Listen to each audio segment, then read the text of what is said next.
My name is Tiffany Wheatland, and I'm an adjunct professor at John Jay College of Criminal Justice. I received my master's degree at the New School for Social Research in Development Studies. We're having a discussion about the Africa Rising narrative, a prevailing narrative that we've been witnessing in the international media for the last 10 years, one that seeks to project a new image of Africa, a fresh image of a continent that is rising, mostly due to GDP rates and increasing rates of consumption. And today we'd like to critique that perspective and offer sort of a balanced look at it. Thank you. Welcome, everybody. So today, as you all know from the description included on the link online, we're going to be discussing this new narrative about Africa, not necessarily so new, but a narrative about Africa, the Africa Rising narrative, that would describe the continent as this place of hope, sort of the last bastion of economic investments, prospects for investments that would just blow the mind of today's investors. What I'd like to do is offer a critique, and I think what this is about is not necessarily challenging that there's merit to this new development paradigm, or this new narrative rather, but to suggest that it should be taken maybe with a grain of salt. And it's important to understand that the progress that the continent has made is real progress, but we need to interrogate what that really means for Africans and for the continent as a whole. Western media and private investors alike, for the most part, are the ones driving, I think, this narrative of Africa Rising. And that may be for a number of reasons. I should also say that governments in Africa themselves are the ones driving this narrative, partly because they want to generate foreign direct investment. There are definitely interested investors all over the world seeking to find new places to put their money, especially following the 2008 financial crisis here in the West, the United States and Europe. Following that crisis, many people were reluctant to invest additional money in Western economies, and began seeking alternatives to those sorts of investments. So again, while the Africa Rising narrative does offer a fresh perspective, one that I think is widely accepted, it should be critiqued and interrogated and taken, as I mentioned, with maybe a grain of salt. We can say at this moment that Africa does remain at a sort of precipice of opportunity. Gains made, valid gains made in economic development, economic growth, some improvements in leadership have made some sort of lasting impacts on the perspectives we have today about the continent, but there are still some prevailing issues, and we'll discuss some of those today. So Time magazine, this is back in 2012, released a copy of their usual magazine publication with the headline, Africa Rising. This headline, I think, signaled to most in the Western world there's a trend, there's a wave that has helped to lift Africa out of the destitutions of poverty and inequality, out of the woes of financial distress that have been sort of the mainstay of discourse around African development. About a year or two later, The Economist offered a similar headline. The interesting thing about The Economist is that they had previously released in 2000 a headline entitled "The Hopeless Continent," sort of mirroring the discourse that has been so popular in Western media and in media all over the world, really, about Africa. By 2011, that sort of narrative had changed to Africa Rising. And then the following year in 2013, they had a new headline, which was Aspiring Africa. So you can see the sort of trajectory that even The Economist has propelled about this African development. So a couple of things that I'd like to point out. One, that something we know, first and foremost, because partly of the legacy of colonization, etc., is that resource-rich Africa has been and remains a source of extraction. Okay, whether it's raw materials, whether it's oil, these goods have been supplying Western nations for years. Historically, we know that most African nations throughout the continent have been integrated into our global economy in a way which has not necessarily been beneficial to them. Okay, and we'll talk about that in a moment. The legacies of slavery and colonialism have typically dominated the narrative of Africa, or the perspective that most of us in the world hold of this place. And while this new narrative does have its merits, it's important that we highlight some of the things that may be masked by this discussion. Most importantly, and we'll talk about these in just a moment, but pervasive deficiencies in human development, the neglect of empowerment of the average African. And it's important to know, I should say this from the outset, that this African rising narrative is mostly driven by increases in GDP growth. Okay? As well, high rates of consumption and increased levels of global trade between Africa and the rest of the world. That in and of itself is not necessarily problematic, but it does obscure the rest of the story. Okay? So I would like to pose to you all the knowledge that you may have about Africa and what you may have consumed in the last few years about this new narrative. Is Africa truly rising? Is that a question we can answer today confidently? Some of you may say yes. Some of you may question this yourself, right? And I think that this is a complicated question to answer. But I think some things we can consider before answering this question or attempting to answer this question are, according to whom is Africa rising? So we have this new positive agenda for Africa, but this agenda has been developed by whom and is for whom? That should be one of the first questions. Does rising necessarily implicate developing? And I think we can assume more or less that that is the implication. Right? Countries that are on the rise, economically or socially, should mean that they are progressing. Right? They're experiencing a state of progression. So if this is the case, if rising does indeed indicate developing, how do we then define development? And this is where things get a little tricky.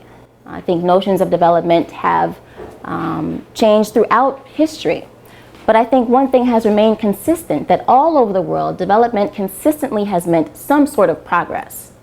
And I'll offer you another definition in just a moment.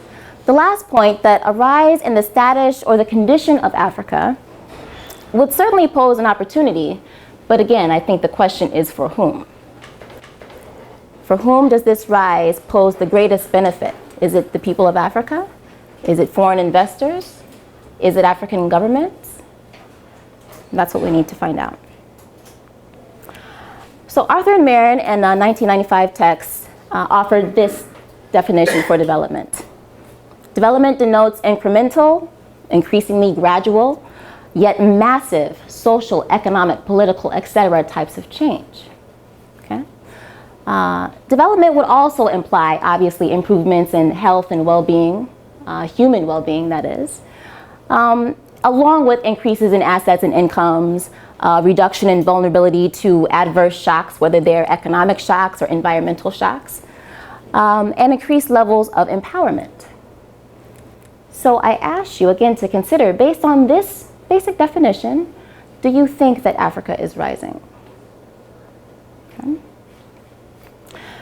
Now, another question to ask yourself in light of this narrative is Africa growing? And when we say growth, obviously we're talking about economic growth. And I think to that answer we can say definitively more or less, yes, Africa is experiencing a certain level of economic growth. Otherwise, it wouldn't be in the news for high rates of GDP. Okay? So we should take a moment to really understand what we mean by growth then. Growth, as a general term, would apply to the amount of goods and services produced in any economy over time. Okay, so it's a very basic measure of progress using economic generating activities. Okay, so that means GDP, it means GNP, it means inflation. Those kinds of things are how we measure economic growth. Inclusive growth. Okay, so this is a bit different from standard growth. Inclusive growth would imply that not only do you experience growth, but you have growth which has the added benefit of reducing poverty and inequality, which actually impacts poor specifically. Okay, so it's sort of like pro-poor growth, but the point is that you would experience growth that disproportionately impacts the poor by reducing poverty and inequality. Okay, now clearly, the first definition of growth has no indication of reducing poverty or inequality. The first definition is simply a measure of economic activity within an economy. Okay. But like pro-poor growth, which seeks, as I said, to disproportionately impact those living below the poverty line, we can understand this idea of inclusive growth as simply growth which promotes development. Okay, so this is something that I want you all to take with you, that when we talk about growth in today's societies, we shouldn't just be talking about economic growth as a virtue in and of itself, but we should be talking about growth which has the end of promoting development. Okay, so this is the first part of my argument. So what are some of the indications of development, or this rise, that we have seen on the African continent? Okay, we've talked about the high rates of GDP growth in excess of 6-7%, some projections as high as 8 or 9%. Rising incomes, or the increased propensity to consume. So what you have, generally speaking, is a rising middle class. But again, we have to remember that Africa is some 55 countries, independent sovereign countries, all with very distinct political economies, distinct histories, distinct situations, on-the-ground situations that make them all very different. So it's important to keep in mind that we like to speak in averages and to generalize, but that this is not necessarily the situation across the continent.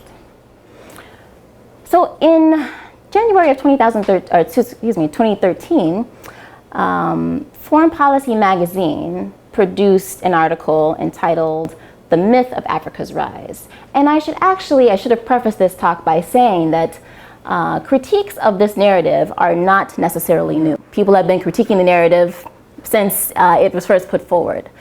But I think, again, that it's something that is not discussed widely enough, and it's not really questioned. The rising narrative has been more or less accepted by Western society. I think it may be more so questioned on the African continent, where people know their conditions, they know what's happening.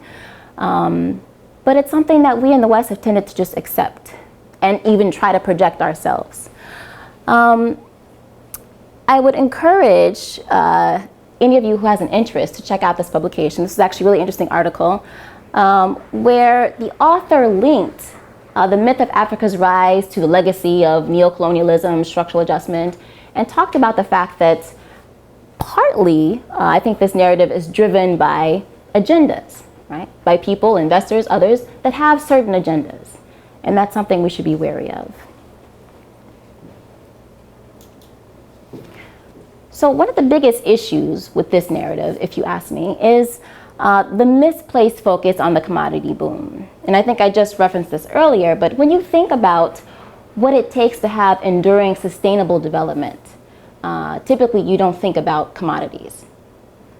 Okay? When you think about the countries that became wealthy, the United States, countries across Europe, they didn't become wealthy through exporting basic commodities or raw materials. More or less, across the world, countries have become wealthy and economically stable through the export of manufactured goods, finished goods, by industrializing. Okay, this has been key for most countries around the world, most if not all. So a few additional challenges that I think it's just important to be aware of. We know that it's been 50, 60 years plus after independence. Yet and still, the export of primary raw commodities remains a primary element of Africa's political economy. If you look at the figures from the Human Development Reports, from the World Bank databases, you'll find that Africa still has the lowest, some of the lowest human development ratings in the world, as a region especially.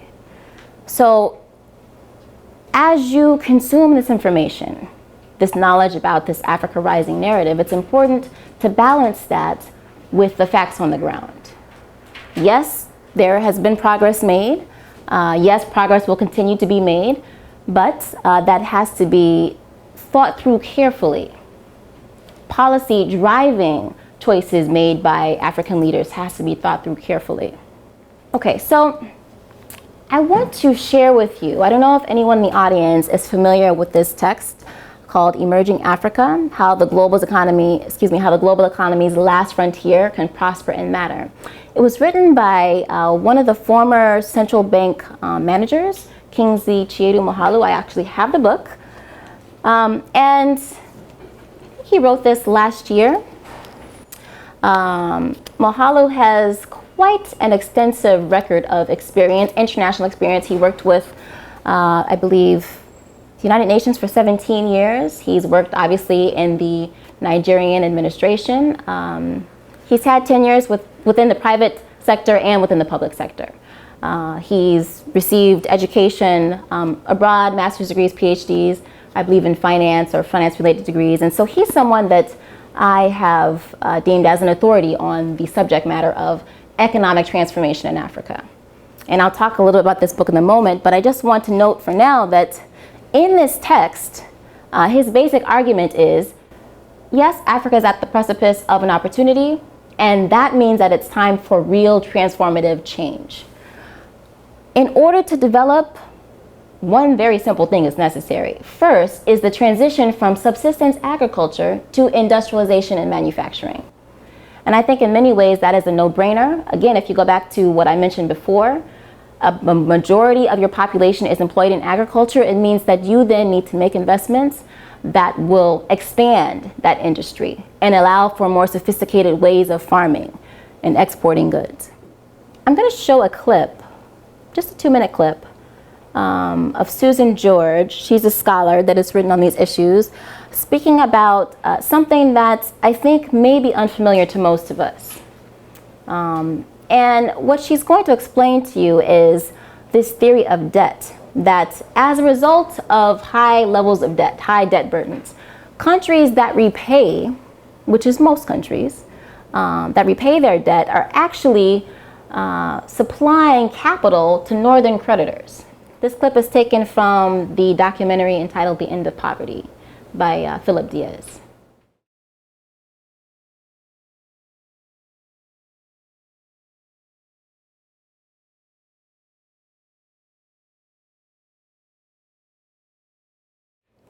Okay, so I think that would give you a sense of something that, again, is not really discussed in international relations. When the IMF and World Bank release their reports, you don't see this kind of information listed in them. And I think it's important, especially for people in the West, to understand this. It's not to say that countries that take out debt should not be held liable for repaying it, but it's to say that you can understand how developing countries that are dealing with all sorts of macroeconomic issues that are further compounded by these debt burdens will have a difficult time providing social services, generating wealth or sustainable economic development for their communities when they are paying creditors to the tune of, as she said, some $25,000 per minute. Okay? And the point she's making is an important one. If it weren't for that debt, you could provide quite a bit of healthcare, education, political campaigns that are transparent, all sorts of things you could achieve if that money were being spent in another way. Recommendations. So in this book, I'll give you just 3 or 4 of them that he proposes. Sorry. Moghalu, really his basic argument is that, like I said in the beginning, African nations need to transition themselves from agricultural-based economies, from some subsistence agricultural-based economies to manufacturing and industrial economies. He's not suggesting that they abandon agriculture altogether. That's not really feasible, considering that the majority of their populations are in some way or other dependent upon the agricultural sector. But he is saying, look, it's time to revolutionize. The rest of the world has moved past us, right, in terms of using technology and other advancements to really improve their agricultural processes. Where would the United States be if it weren't for companies like John Deere, with huge tractor trailers and all of this nice machinery to help us cultivate our land? Okay, So we need to see the next South African or Nigerian John Deere erupt and begin producing these kinds of machinery and capital in Africa for African agricultural transformation. The basic tenets of his argument: value addition. We have to start producing, and the goods we produce have to have value added to them. Like I said before, no country in the world has ever really prospered or developed on the basis of the export of raw materials. Okay, that's something that Moghalu really stresses in his book, and it's something I think you can learn from history. It just hasn't happened. Industrialization is key. Industrialization requires producing value-added goods. And when I say value-added, I mean finished. So going back to the example of exporting cocoa versus exporting a chocolate bar. Okay. Economic complexity is really what will provide you your competitive advantage. So having the ability to, well, one, having a diversified economy where you export all sorts of goods, agricultural products, software, technology, right? Cars. These things are important. Having a diversified economy means you're much less susceptible to economic risk. Again, exports of things like commodities, very volatile. So you need to have a way, a strategy of ensuring that if we have a bad yield of what have you, or if the price of oil drops, you have an industry that can sustain you. And not one industry, not two industries, but a number of them. A number of countries are still operating on their comparative advantage, which is raw materials exports, but that does not create wealth. That is a quote directly from Moghalu. And here again, he's just trying to illustrate that if we want to get serious, if Africans want to get serious about promoting growth and development, about achieving growth and development, they're going to have to really think about this transition. The last point he makes is about this idea that development starts in the mind. And it may sound a bit, it's intuitive, of course. You have to be sort of oriented to take command of your resources and to chart your own strategy forward. But it's something that's often overlooked, I think, especially by policymakers. Africans need to begin seeing themselves as dominant players, he says, in globalization, not just as consumers. We don't want to just receive Chinese goods and services. Yes, it's nice that we have rising incomes. We can buy those nice Louis Vuitton goods and all these Chinese-made goods. That's wonderful. But when is the last time you saw a cell phone produced in Africa? Or a laptop? Or a car, for that matter, that was exported at least outside of the continent? So these are the priorities that we should begin seeing on the continent. Africans must develop their own brand of capitalism, one which works for them, right? And I'm not for or against this idea of capitalism in Africa, but I think that it's important that if that is to be the dominant development model, it needs to be adapted so that it does work for Africans. The same way that the United States developed a mode of capitalism that works for the United States, which may not really be working, but that's another discussion. But this is important. Finally, Africa must interrogate and understand globalization and find their place in the world. And by this, I believe Moghalu is referring to the challenge that Africa faces today, that it faced at the dawn of colonization, that it faced at independence, that it has become, as he would say, a sort of playground for the products of globalization, a playground for foreign investors, a playground for foreign governments. But it has yet to really develop a worldview which, as he says, prioritizes its own Nigeria's national priorities, Sierra Leone's national priorities, Burundi's national priorities, and not just be at the whim of the next investor that comes and says, here's a deal, let's make a deal. So I think I'll end here with a couple of focal areas for investment. Obviously, agriculture, right, as a sort of preeminent industry across this continent. What we need to see is increased levels of irrigation, of mechanization, renewable energy. This is an increasing trend that we are witnessing as we speak, that many investors are most interested in renewable energy, oil, gas, and the mining industries. This, I think, should be also taken with a bit of caution, because obviously you don't want to perpetuate the same development strategy, continue to export oil, unrefined oil, or continuing to export unrefined goods, period.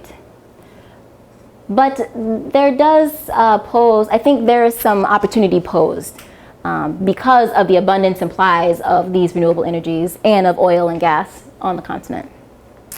You cannot run a business, large or small, if every time you do an activity, the lights go out. Okay? You can't run a food stall or a food restaurant if the generators go off and all your food spoils. You can't run a tech firm if you can't keep things charged. So electrification is definitely one of the priorities that I think many governments have already sort of set for development, but I think that the efforts need to be amplified. Today, even still, in parts of, I know we had during the Nigerian election, issues of connectivity, internet connectivity, and of power. So these are things that should not still be posing issues today. So that's all I have. I want to thank you all for joining me today.